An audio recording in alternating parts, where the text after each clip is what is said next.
ಇನ್ನೇನು ಎಲ್ಲ ಎಕ್ಸಾಮ್ಗಳು ಮುಗಿದ್ವು. ಬೇಸಿಗೆ ರಜೆ ಬೇರೆ ಶುರುವಾಗಿದೆ. ರಿಲ್ಯಾಕ್ಸ್ ಆಗಬೇಕು ಅಂತ ಜನ ಪ್ರವಾಸಿ ತಾಣಗಳತ್ತ ಮುಖ ಮಾಡ್ತಾ ಇದ್ದಾರೆ. ಆದರೆ ಕಾಫಿನಾಡು ಗಿರಿ ಶ್ರೇಣಿಗೆ ಹೋಗುವವರಿಗೆ ರೂಲ್ಸ್ ಸ್ವಲ್ಪ ಟೈಟ್ ಮಾಡಿ ಅನ್ನುವಂತಹ ಕೂಗು ಪರಿಸರ ಪ್ರೇಮಿಗಳಿಂದ ಕೇಳಿ ಬರ್ತಾ ಇದೆ. ಆ ಕುರಿತ ರಿಪೋರ್ಟ್ ಇಲ್ಲಿ.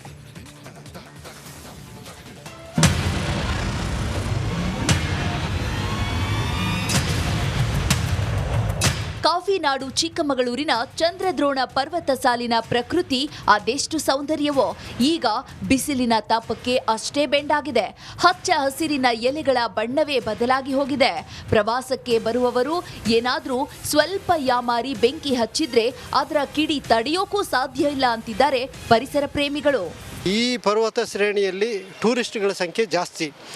ಈ ಸಂಖ್ಯೆ ಜಾಸ್ತಿ ಆಗಿರೋದ್ರಿಂದ ನೀವು ಹೇಳೋರು ಕೇಳೋರು ಇಲ್ದಲ್ಲೇ ನೀವು ಹೋಗ್ತಾನೆ ಇದ್ದರೆ ಪ್ರವಾಸಿಗರ ಸಂಖ್ಯೆ ಮಿತಿಮೀರಿ ನಡೀತಾ ಇದ್ದರೆ ಇಡೀ ಕಾಡು ಮತ್ತು ಹುಲ್ಲುಗಾವಲು ಸಂಪೂರ್ಣವಾಗಿ ಒಣಗಿದೆ.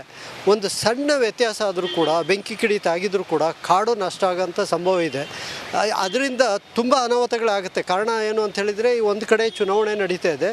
ಚುನಾವಣೆ ಕಡೆ ಅಧಿಕಾರಿಗಳು ನೌಕರರು ಗಮನ ಕೊಡ್ತಾ ಇದ್ದಾರೆ. ಈ ಕಡೆ ಯಾರೂ ಗಮನ ಕೊಡಲ್ಲ. ಅವಾಗೇನಾಗುತ್ತೆ ಅಂತ ಹೇಳಿದರೆ ಕಾಡು ಹಾನಿಯಾಗೋದ್ರ ಜೊತೆಗೆ ಪ್ರಾಣಹಾನಿ ಕೂಡ ಆಗ್ಬೋದು. ಆ ಹಿನ್ನೆಲೆಯಲ್ಲಿ ಸರ್ಕಾರ ಮತ್ತು ಜಿಲ್ಲಾಡಳಿತ ಈ ಬಗ್ಗೆ ಗಂಭೀರವಾಗಿ ಆಲೋಚಿಸಿ ಕಟ್ಟುನಿಟ್ಟಿನ ಕ್ರಮಗಳನ್ನು ಕೈಗೊಳ್ಳಬೇಕು.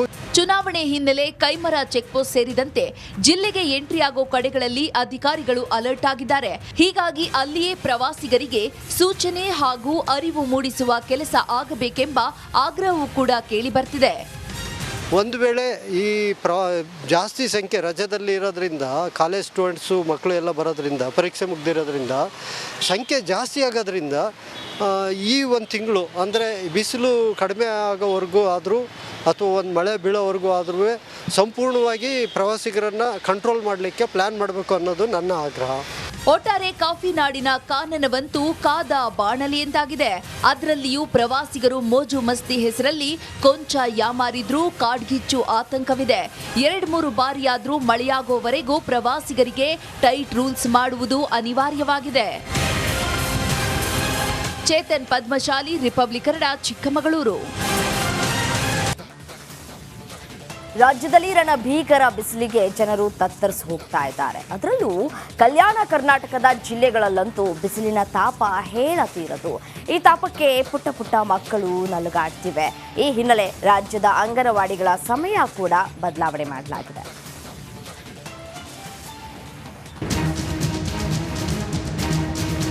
ಬಿಸಿಲಿನ ಬೇಗೆಗೆ ಕೊಪ್ಪಳ ಸೇರಿದಂತೆ ಕಲ್ಯಾಣ ಕರ್ನಾಟಕ ಭಾಗದ ಪ್ರದೇಶದ ಜನ ಹೈರಾಣಾಗಿದ್ದಾರೆ. ಅದರಲ್ಲೂ ಬಿಸಿಲಿನ ಬೇಗೆಯಲ್ಲಿ ಪಾಠ ಕೇಳುವುದಕ್ಕೆ ಮಕ್ಕಳು ಪರದಾಡ್ತಾ ಇದ್ರು. ಚಿನ್ನಾರಿಗಳ ಕಥೆಯಂತೂ ಹೇಳತೀರದಾಗಿತ್ತು. ಅದರಲ್ಲೂ ಕೊಪ್ಪಳದ ಅಂಗನವಾಡಿ ಕೇಂದ್ರದಲ್ಲಿ ಫ್ಯಾನ್ ಇಲ್ಲ. ಕೊಠಡಿಗಳು ಅತಿ ಕಿರಿದಾಗಿತ್ತು. ಈ ಕಿರಿದಾದ ಕೊಠಡಿಯಲ್ಲಿ ಪುಟಾಣಿಗಳಿಗೆ ಪಾಠ ಮಾಡೋದೇ ಅಂಗನವಾಡಿ ಕಾರ್ಯಕರ್ತರಿಗೆ ಸವಾಲಾಗಿತ್ತು.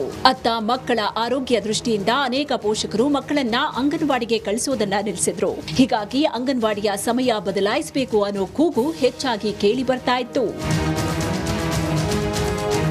ಈ ಆಗ್ರಹಕ್ಕೆ ಮಹಿಳಾ ಮತ್ತು ಮಕ್ಕಳ ಅಭಿವೃದ್ಧಿ ಇಲಾಖೆ ಕೊನೆಗೂ ಮಣಿದಿದೆ. ನಿನ್ನೆ ಸಂಜೆ ಅಂಗನವಾಡಿಗಳ ಕಾರ್ಯನಿರ್ವಹಣೆಯ ಸಮಯವನ್ನ ತಾತ್ಕಾಲಿಕವಾಗಿ ಪರಿಷ್ಕರಿಸಿ ಆದೇಶ ಹೊರಡಿಸಿದೆ.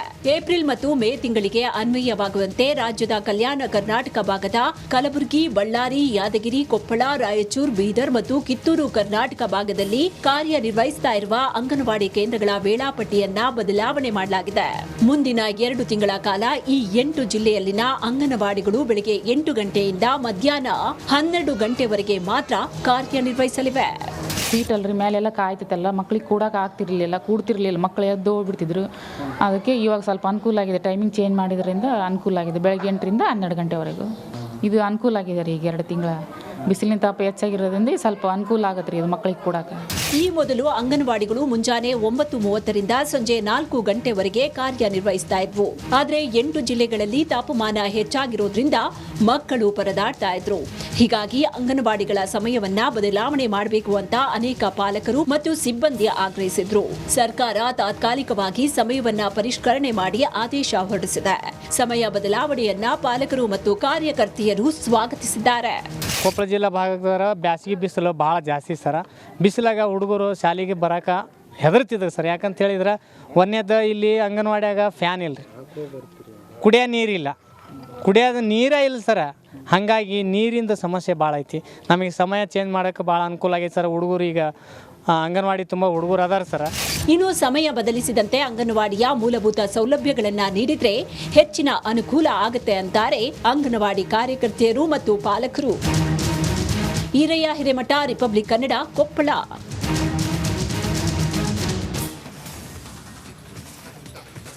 ದಕ್ಷಿಣ ಕಾಶಿ ಹಂಪಿ ಪಕ್ಕದಲ್ಲೇ ಇರೋ ತಾಂಡಾ ನಿವಾಸಿಗಳು ಹನಿ ಹನಿ ನೀರಿಗೂ ಪರದಾಡ್ತಾ ಇದ್ದಾರೆ.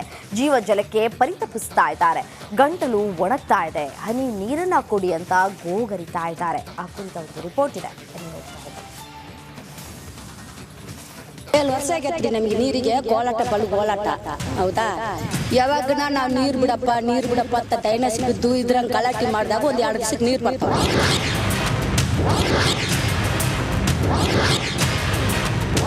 ಅದು ನೀರು ಬರೋದು ನಮಗೆ 8 ದಿನ ತಪ್ಪಿದ್ರೆ 15 ದಿವಸಕ್ಕೆ ಒಂದ್ಸರಿ ಬರ್ತದೆ.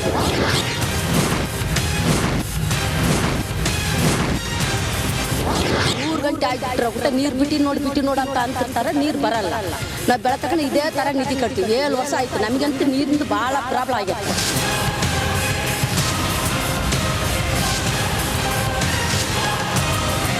ಕೈಯಲ್ಲಿ ಬಿಂದಿಗೆ ಹಿಡಿದು ಜೀವ ಜಲಕ್ಕೆ ಓಡಾಟ. ಹನಿ ನೀರು ತೊಟ್ಟಿಕ್ಕದೆ ಒಣಗಿದ ನಲ್ಲಿ ಮುಂದೆ ಕೊಡಗಳ ಸಾಲು ಸಾಲು, ನಳಗಳ ಮುಂದೆ ಮಹಿಳೆಯರ ಕ್ಯೂ. ಇವು ವಿಜಯನಗರ ಜಿಲ್ಲೆಯಲ್ಲಿ ತಾಂಡವ ಆಡ್ತಾ ಇರುವ ಭೀಕರ ಬರಗಾಲದ ದೃಶ್ಯಗಳು. ದಕ್ಷಿಣದ ಕಾಶಿ ಹಂಪಿ ಪಕ್ಕದಲ್ಲೇ ಇರುವ ಕಡ್ಡಿರಾಂಪುರ ತಾಂಡಾ ಜನರಿಗೆ ಬರದ ಎಫೆಕ್ಟ್ ಜೋರಾಗಿ ತಟ್ಟಿದೆ. ಜನರಿಗೆ ಕುಡಿಯೋದಕ್ಕೆ ಒಂದು ಹನಿ ನೀರು ಕೂಡ ಸಿಗ್ತಾ ಇಲ್ಲ. ಮಧ್ಯರಾತ್ರಿಯಿಂದ ಬೆಳಗಿನ ಜಾವದವರೆಗೆ ಜೀವ ಜಲಕ್ಕೆ ಕಾದು ಕಾದು ಸುಸ್ತು ಹೊಡಿತಿದ್ದಾರೆ. ನಲ್ಲಿಗಳ ಮುಂದೆ ಬಿಂದಿಗೆಗಳ ಸಾಲು ಸಾಲು ಕಣ್ಣಿಗೆ ರಾಚುತ್ತೆ. ಕಳೆದ 7 ವರ್ಷಗಳಿಂದ ಕುಡಿಯುವ ನೀರಿಗೆ ಪರಿತಪಿಸ್ತಾ ಇದ್ದಾರೆ ಇಲ್ಲಿನ ಜನ. ಮತ್ತು ನಮ್ದು ವರ್ಷಲ್ಲೇ ಇದ್ದೇ ಗೋಲಾಟಿಗೆ ಬೆಳತಕ್ಕನ ನಿದ್ದೆ ಕೆಡಬೇಕು. ಉಂಡಿದ ಕೂಳ ಆರೋಗ್ಯ ಆಗಲ್ಲ. ನಿದ್ದೆ ಕೆಟ್ಕಂತ ಬೆಳತಕ್ಕನ 3 ಗಂಟೆ ಆಗಿಬಿಟ್ರೆ ನೀರು ಬಿಟ್ಟು ನೋಡು ಅಂತ ಅಂತಿರ್ತಾರೆ. ನೀರು ಬರಲ್ಲ. ನಾವು ಬೆಳತಕ್ಕನ ಇದೇ ಥರ ನಿದ್ದೆ ಕಟ್ತೀವಿ. 7 ವರ್ಷ ಆಯ್ತು. ನಮಗಂತೂ ನೀರಿಂದ ಭಾಳ ಪ್ರಾಬ್ಲಮ್ ಆಗತ್ತೆ. ಇನ್ನು ಈ ಗ್ರಾಮದಲ್ಲಿ 150ಕ್ಕೂ ಹೆಚ್ಚು ಮನೆಗಳಿವೆ. 6 ಬೋರ್ವೆಲ್ಗಳಿವೆ. ನಮಗೆ ಕುಡಿಯೋದಕ್ಕೆ ನೀರು ಕೊಡಿ ಅಂತ ಅಳಲು ತೋಡ್ಕೊಳ್ತಾ ಇದ್ದಾರೆ ಕಡ್ಡಿರಾಂಪುರ ನಿವಾಸಿಗಳು. ನೀರು ಬಿಡೋರು ಮತ್ತು ಪೈಪ್ಲೈನ್ ವ್ಯವಸ್ಥೆ ಸರಿ ಇಲ್ಲ. ಇದೆಲ್ಲ ಅಚ್ಚುಕಟ್ಟಾಗಿ ಆಗಬೇಕು.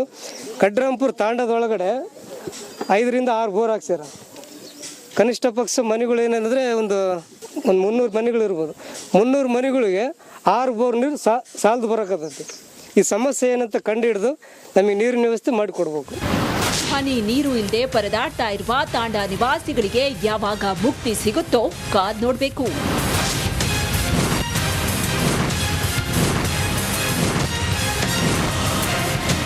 ತುಂಗಭದ್ರಾ ಜಲಾಶಯದ ಪಕ್ಕದಲ್ಲೇ ಇದ್ರೂ ಕೂಡ ಈ ರೀತಿಯ ಪರಿಸ್ಥಿತಿ ಯಾರಿಗೆ ಬರಬಾರ್ದು ಅಂತಕ್ಕಂಥ ಒಂದು ವ್ಯವಸ್ಥೆಯನ್ನು ಮಾಡಬೇಕಾಗಿದೆ ಅಂತಕ್ಕಂಥ ಮಾತುಗಳನ್ನು ಈ ಭಾಗದ ಜನ ಹೇಳ್ತಾ ಇರ್ತಕ್ಕಂಥದ್ದು. ಸುರೇಶ್ ಚೌಹಾಣ್, ರಿಪಬ್ಲಿಕ್ ಕನ್ನಡ, ವಿಜಯನಗರ.